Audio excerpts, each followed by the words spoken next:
வணக்கம், வாழ்க வளமுடன். நான் உங்கள் ஜோதிடர் மாணிக்கவாசன் பேசுறேன். இன்னைக்கு யாரை பத்தி பேச போறோம்னா ராகு பகவான் பத்தி பேச போறோம்.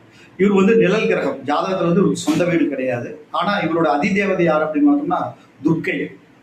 துர்க்கை அப்படின்னு தான் இவருடைய வழிபாடு. கோயில் பார்த்தோம்னா எங்க அப்படின்னு பார்த்தோம்னா கும்பகோணம் மார்க்கத்தில் இருக்கிற திருநாகேஸ்வரம் கோயில் தான். திருநாகேஸ்வரம், காலஸ்திரி, நிறைய கோயில்கள் இருக்கு. சர்ப கோயில்கள் எங்கெங்க இருக்கோ அங்கெல்லாம் போய் வழிபாடுகள் வச்சுக்கிறது ஒரு அற்புதமான பலாபலங்கள் தரும்.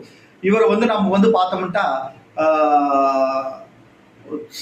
ஞாயிற்றுக்கிழமை நாட்கள்ல வழிபடுறது உத்தமமான பலாபலங்கள் தரும். யாரார் வழிபடணும் அப்படின்னு பார்த்தோம்னா ராகு திசை நடக்கிறவங்க, ராகு புத்தி நடக்கிறவங்க, ராகுக்கு எதுனால நிறைய தோஷங்கள் உண்டு.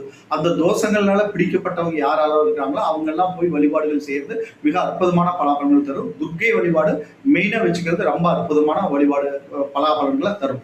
ஓகேங்களா? ராகுக்கு சொந்த வீடு அவர் ஏறிய வீடு எதுவோ அதனோட